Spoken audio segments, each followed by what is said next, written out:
Disclaimer, trigger warning. The We Are One podcast aims to shed light on the abuse experience within the Independent Fundamental Baptist Church. The stories shared are from survivors who bravely recount their personal experiences. It is important to note that unless an abuser has been convicted in a court of law, they are presumed innocent until proven guilty. The podcast does not serve as a legal judgment, but rather is a platform for survivors to share their truth. Welcome to the We Are One podcast. Let's jump right into today's episode. Here's your hosts, Olivia and Jennifer. Welcome back to the We Are One podcast. I'm your host, Olivia. And I'm Jen. And we are so excited for season 2. We decided for the first episode, we would do like a little introduction video for those who have no idea who we are or what the podcast, if you're stumbling upon this on YouTube or, for the first time. I will start. I am the host. I was born and raised in Indianapolis, Indiana. I am 24 years old and I was born and raised in the IFB. But I would say it was like the light version. My parents were like the black sheep of the church because I did go to public school. I did have more worldly influence in that way. I was allowed to wear pants. My, mom wasn't really strict on that. I interviewed with my mom on season 1. She was our last guest for season 1. And, she explains her childhood, how she wasn't raised in IFB and how we got into the IFB when my brothers were 2 and I think 6 months old. And so for me, that's all I've known my whole entire life. And I share so much on my episode, but I also don't share a lot also because I feel like as time goes on, obviously you will hear me explain more, have my opinions, or just bring up certain things that like trigger me in the episodes where I'm like, oh yeah, that happened to me. And there's still a lot more that the world does not know. And I'm really excited to share that for season 2. I tend to be a yapper. So maybe this is a good calling that I've done a podcast because I am a yapper. And so when I was thinking for the future of, this podcast, I never in a million years would have thought it would take off the way it has. Countless messages. Oh, I want to speak. I want to be on it, all around the world. Everybody's a stranger to me at this rate. And having people reach out like, oh, I want to share my college experience. I want to, share what it was like, as a female born and raised, there was a lot of similarities to your story, and I hear it all the time. And now Jen can testify that she hears it all the time too. And so moving forward, I was originally supposed to take the summer off, like I said in the last episode, and I did not. My messages were overflowing and I was like, I can't take the summer off.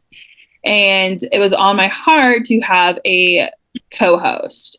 Who would I want on the podcast? Who would be good at also being, relatable, understanding the IFB, the history of it, who also knows and can sympathize for the survivors. And then when I met Jen on season 1 for the motherhood series, and a lot of people, know this now because I shared it in the reunion episode. But when Jen and I recorded, we were talking and she was the only person so far has ever made me cry on a recording. And I was like, I like her a lot. I felt like I was talking to a younger version of my mom, I think is what really, because there was so many things in your story that you shared that I knew what that felt like. Coming from a kid who has divorced parents now in a abusive household. And a lot of people, even in the outside world, they think that abuse is just physical abuse. And unfortunately, it's not true. That was my life. I share also about how I went through my wild stage. I do not hide any of the things I've done because in my mind is if I'm airing out all my skeletons, then nobody can do it for me. If I'm here saying this is what I've done, I, did this and this and that, then nobody can use that against me in the future. And it's also made me who I am today. Watching Let Us Pray also really opened my eyes to a lot of things that I thought were normal. That's not normal.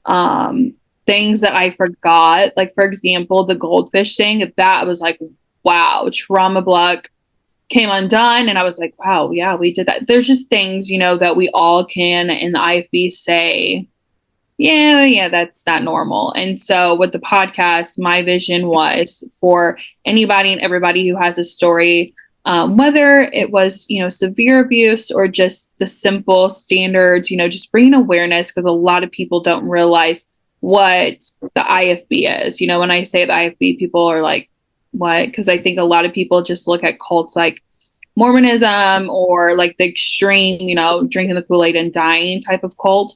But in reality, there's so many ways you can be brainwashed into a cult. So when I asked Jen, I called her up on a random Tuesday. I was like, hey, are you available? And she's like, yeah. I called her up and I was like, I know you are busy. You are a mother. You are an entrepreneur. But would you be willing to do the podcast? And she didn't even hesitate. She's like, yeah. And I was like, oh, you don't even know what you signed up for. And I kept on telling her, you can think about it. She's like, no, yeah, I'm down. And I'm like, okay. And working with her. So, it's been great. And having her just there, also being able to help be relatable for these survivors, I think it helps when there's multiple people being able to say, I understand, and, having those open discussions and having those hard conversations. And so, Jen, I'm really excited for season 2 and for the world to know more about who you are and your opinions, because you are a yapper too. We are 2 yappers doing a podcast. So, Jen, yeah. I will let you introduce yourself and kind of take over. Well, thank you for that introduction. That was awesome. I am super excited to be doing this podcast with Olivia and to just highlight the abuse and the injustices that are going on within the IFB movement. Just a little bit about my background. I was born and raised in the IFB. For those of you who don't know what IFB stands for, it is the Independent Fundamental Baptists. So I was born and raised in the IFB, pastor's daughter my whole life. Went to public school till about 6th grade, and then went to Christian school. Graduated from Christian school, headed off to Bob Jones University. That's nails on a chalkboard to some of you listening, I'm sure. But I actually had a great experience at Bob Jones University, but that's just me. No, there are not separate sidewalks, pink and blue, just for you, those that are listening, if you're wondering. So the rumors are wrong on that. But I did go to Bob Jones University for the first 3 years of college, and then I was dating a guy there, quite serious, and my parents made us break up because he was not King James only. So broke up, and I knew that it would be impossible to finish out my senior year there without wanting to basically run off with this boy. And so I transferred to West Coast Baptist College in California, finished out there. And if you haven't listened to my episode on season 1, I'm not going to go too deep into this, but ended up essentially being match made by our parents to marry a guy out of the IFB whose dad is an evangelist within the movement. And within the first couple days of the honeymoon, the abuse started. And so I lived with that and the abuse for 5 years, had a daughter. The abuse got worse. I knew that I didn't want to be married to somebody who my daughter was able to see the abuse happening. And so I left, and then ended up being a single mom for 7 years ish, and was in some other abusive relationships in and out of that time period, and then met my husband that I'm married to now. And we have 2 beautiful children together. And we did go to church up until about a year ago, which is a totally different story. It was not technically an IFB church, a Baptist church, but not technically an IFB church. So, yeah, I think at this point in my life, I am 45 years old, and I want to be able to help other people that have been in the IFB or haven't been in the IFB, who have gone through abusive situations. They're maybe looking for a way out. They feel like their life is hopeless. They don't know where to turn, who to talk to. And I feel like I want to help those people, whether you're a male or a female, an adult, a child, a teenager, an older person, married, unmarried, doesn't matter. Olivia and I really feel like we have a calling to help you all. And we want you to know that there is hope and there is help, and life is better on the other side. So that's my take. Yeah. See, I kept it short. But you did keep it short. I do want to add one little thing. Okay. So here's my caveat. My caveat is, I recognize and know for a fact that some people that are listening to this podcast right now are full in IFB. You're right in the thick of it. You think the IFB is the end all be all. And I'm here to tell you it's not. I'm also here to tell you that not all IFB churches are bad. Not all IFB churches are good. Abuse can happen in the IFB. Abuse can happen in the Catholic Church, which we all know. Abuse can happen in a workplace. Abuse can happen in government, Mormonism, you name it. It doesn't matter. Abuse is not exclusive to the IFB, and we are not saying that abuse is exclusive to the IFB. However, our experiences are in the IFB, not in the Catholic Church, not in the workplace, not in the government. Our experiences are within the IFB. So this podcast, we are focusing on abuse that has happened within the IFB churches across the United States and the world. Whether you had an experience as a missionary family in another country, we've talked to those people too. So if you think that we're just blanketing the whole thing and saying the whole of IFB is bad, it's not, but a lot of it is. And we hope that you come to listen to this podcast with an open mind and turn your critical thinking skills on and step aside from your paradigm, your little bubble that you've been in, and try and listen and hear what these people have to say, because they have been affected by the IFB and by a lot of the people that are sitting in your pews, in your churches, a lot of these preachers and pastors and evangelists that are preaching from your pulpits. You need to listen to this and spread the word and spread the awareness and open your hearts to the fact that these people they have been damaged and they have been hurt by this movement and by these people. And you cannot turn a blind eye to it. It is so, so vitally important. If you are so concerned about the cause of Christ, you need to have an open mind with this podcast. And you need to realize that this is happening in almost every church, or has happened. in the past. You have to have an open mind about that. And a lot of these people that we have interviewed no longer want anything to do with God. And that is the saddest part about it. That the experiences that they have had in the IFB churches, the people, the pastors, and the teachers and the parents who have turned a blind eye to these survivors have caused these people to turn away from God because they felt like it wasn't real to them.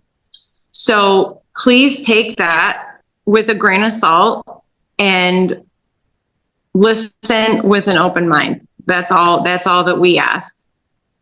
But I would invite anybody that wants to, if you're a pastor, I know Olivia, we would both love to have you on. If you feel like you're offended by this podcast, let's go. I'm ready.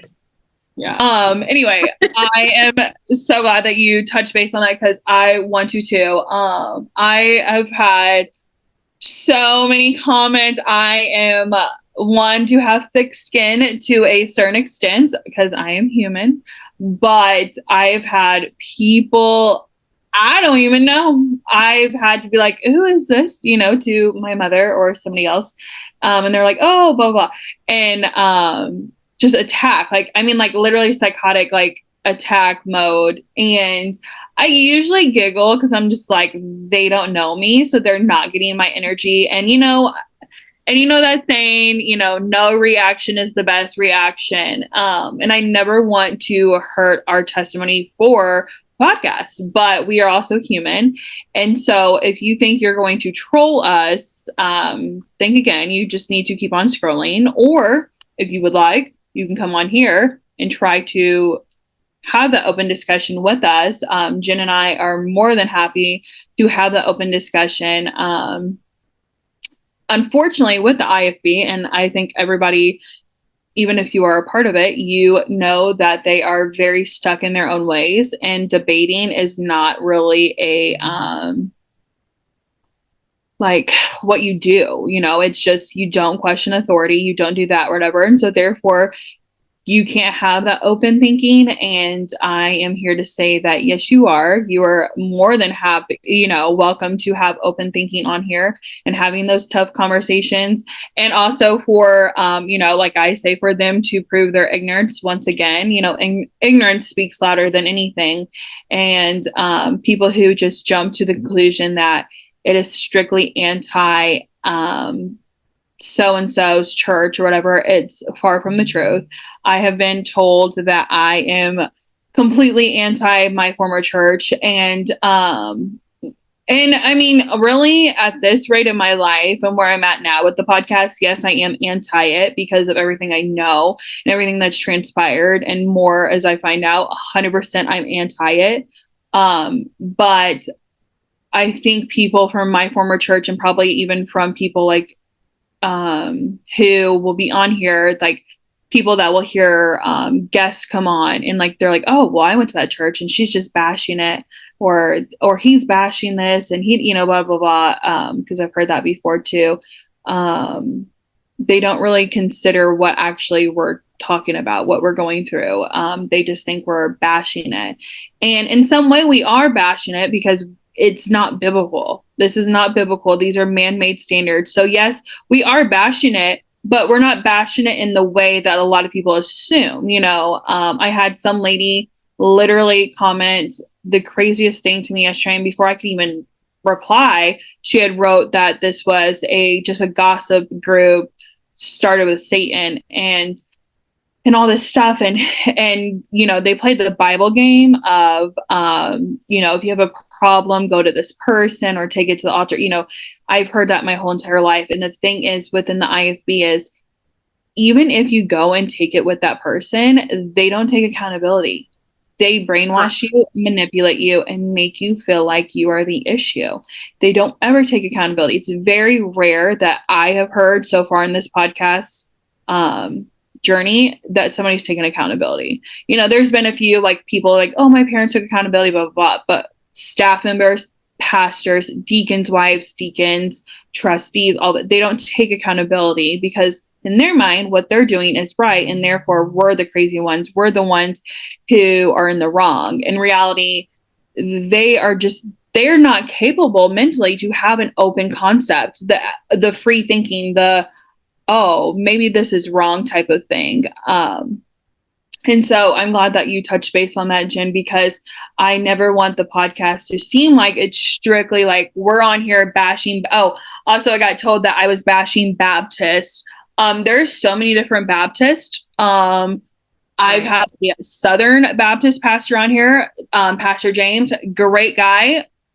Awesome. I've had his wife on here, Allison, great person. They talked about how the difference between IFB and Southern Baptist.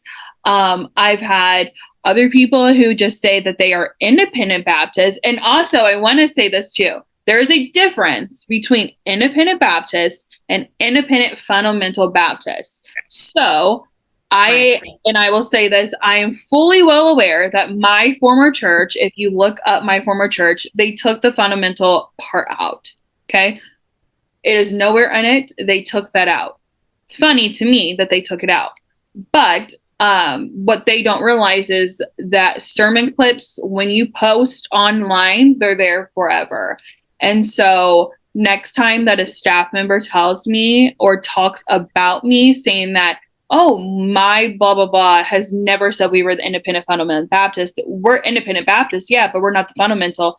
When literally their sermons online prove that he put us in that group. And it's a blessing to know that there's independent fundamental Baptist churches doing the work that God's called the church to do here in Cleveland and in Annapolis and around the world. So there is a difference. And not all independent fundamental Baptist churches are bad too. Like Jen, you said, I actually know I would say about 2 or 3 that are more on like the light, like I don't even know. I personally wouldn't even say that they're IFB, even though their sign says independent fundamental. But for them, I would take that out because you're putting yourself in that group, and I don't think they realize. And there's a lot of people also, like we are prime examples, like my family, we didn't realize what the IFB meant. We didn't realize the history that comes with, and that's why on season 2, I am fully disclosing all of the history of the IFB.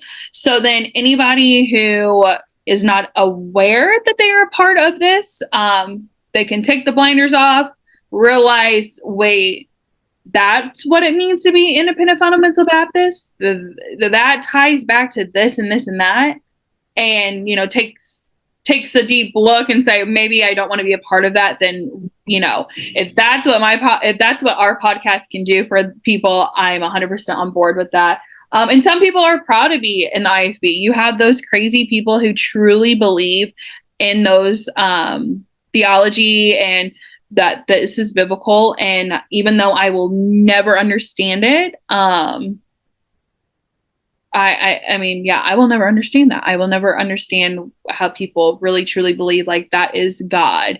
There is a righteous fear of God, and there's another way of like literally abusing God's name in fear. And so for season 2, we will be disclosing all of the history that we can find about certain people. We're going to do series. When I did series in season 1, it was a big hit, definitely the college one.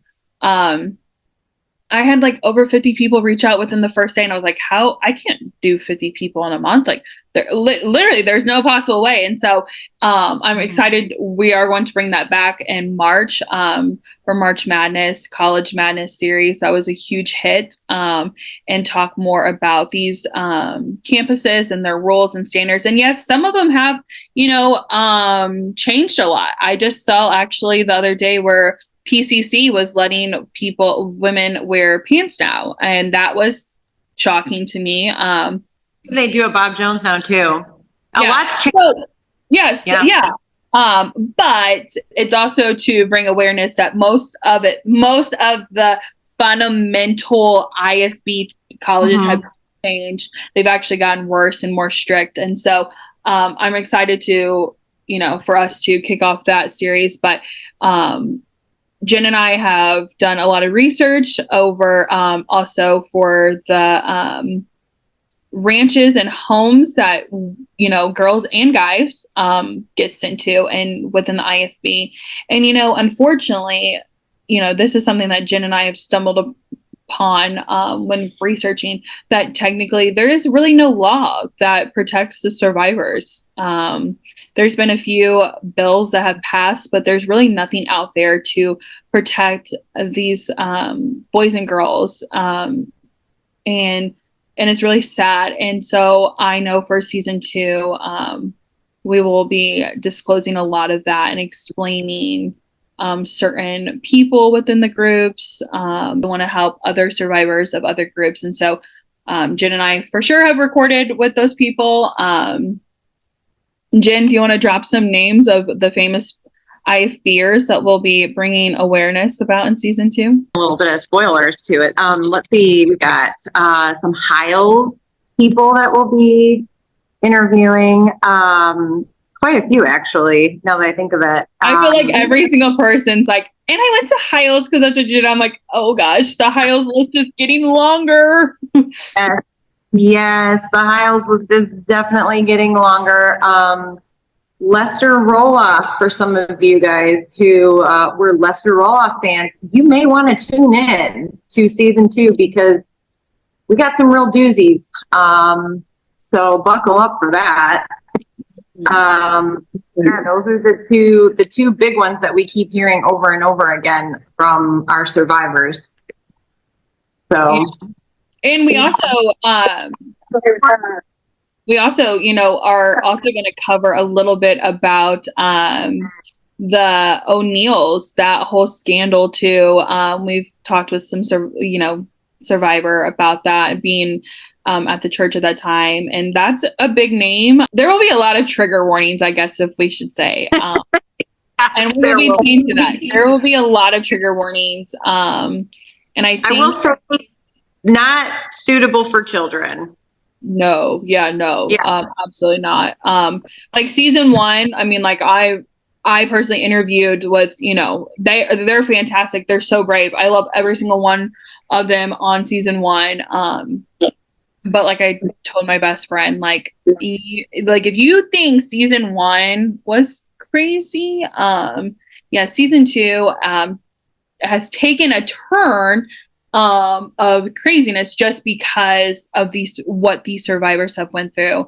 And like Jen said, also, we have been running into the I no longer believe because of this. And we also have those open conversations on how us Christians, like Jen and I, can have these open discussions without offending people who are agnostic, or, you know, we never want to come off like those Christians throwing it down because that's what they're used to. You know, how can we navigate those conversations and have them civil and respectful? And so actually had a really good conversation with her about how, you know, how do we navigate that as a Christian? Because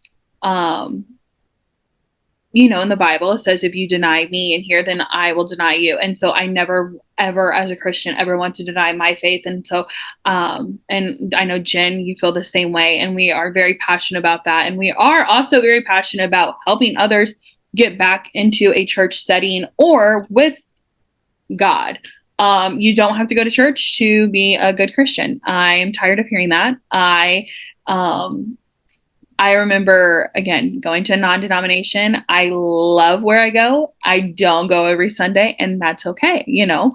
And I remember like having that guilt, like when I started going like repetitively, like, oh my gosh, I missed this week. And some people can say, well, you just fell out of church. You know how that they say that, that's not good. But in reality, I'm not. I'm actually stronger in my faith now than I've ever been. Because once you realize that God's love, the way that we are, you know, realizing and figuring out, it's different, you know. And I feel, and I, you know, I personally, and I know Jen will agree with this too, I hate hearing that this has caused people to stray away from God. I understand to stray away from church, absolutely. Like, definitely some of these stories, the abuse that took place in a church setting, I 100% understand. It's just sad to me as a Christian, hearing that they completely said, if that's a God, then I don't, I want nothing to do with that. And I'm here to say I am literally living proof that that is not the God that I know and love dearly. That's not God. That's a man-made God and Right. Man-made standards. And I just hope and pray that those who are, watching this and listening to the podcast, as a Christian, if you know somebody personally who has church hurt, or even just upset with people, whatever you want to call it, church hurt, or I've gotten told, oh, you're just, what was it? A church hating person, or I don't even know what the actual term was. I thought that doesn't even make any sense. Because of what somebody said. Yeah, nobody's perfect.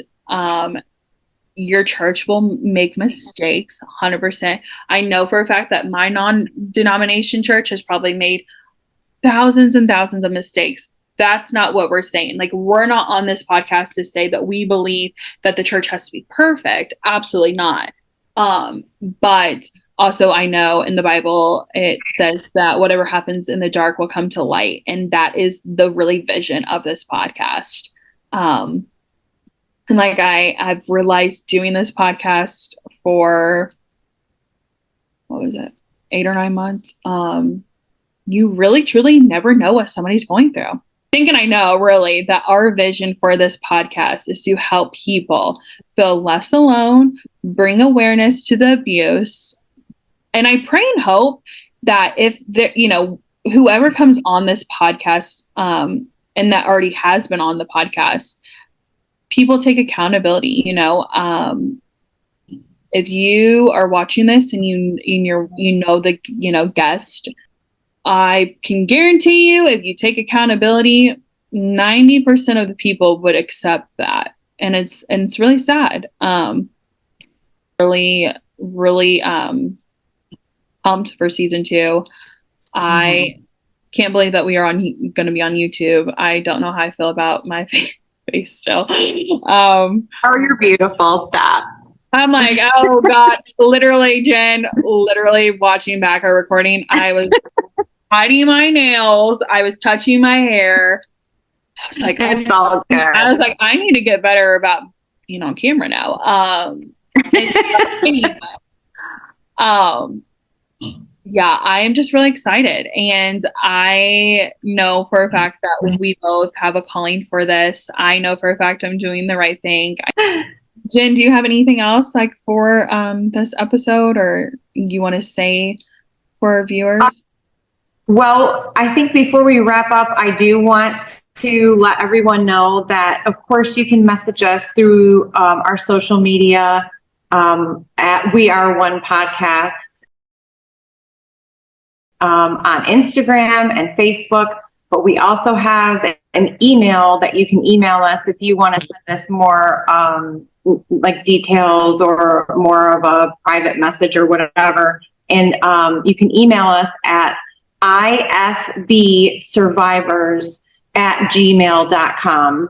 And of course, if you are a victim of abuse, you are currently experiencing abuse within the IFB or within your home, do not talk to your pastor. You need to go to your local authorities and report that. The police may not do anything as far as removing a person or anything like that, but it's important that you file a police report so that there is documentation that something is occurring. And you'll be surprised that if there's documentation that you make, there might also be documentation that somebody else made that will then trigger an investigation. So be proactive with that. Do not tolerate abuse. If you see abuse happening, go to the authorities. Do not go to the pastor. That's my advice for now. And I hope you all tune into season 2. I think it's going to be really eye-opening and also discouraging and also encouraging, all in one. So that's all I got for now. Yeah, and definitely email if you don't have social media. I'm really excited to kick off season 2 with you, Jen, and just from the recordings that we already have alone, I know is going to touch so many people's lives. It's already touched mine, and I go back and listen, and I'm just like, these people are so brave. They're so strong. Like, they are the definition of strong, and it just proves how one can be so strong. And so I guess, to finish this episode, / recording, I just pray that anybody who stumbles upon this, that's in the IFB again, listen with an open heart, open concept, and at the end of the day, whatever we're saying or a guest is saying, and you've done that, just take accountability. Because at the end of the day, I think that is really the main purpose of a lot of guests wanting to share their story, because they are searching for that accountability. And they also want people to know, because they felt so alone. And it's really sad. Like you said, it's discouraging, but it's also encouraging at the same time. And so we will always be there for you. We will always support you in any way we can. And if you are in an abusive situation, you can always also let us know where you are from, and we can try to help you get out of that situation if you do not live, near us locally. Because at the end of the day, nobody deserves to be treated that way. And it happens a lot in the IFB. So I'm excited to kick off season 2. You can listen on all podcast platforms every Tuesday at 8 a.m. Eastern time. Yeah, I'm really excited to kick off season 2. Yes, same here. All right. Well, stay tuned. Bye, everybody.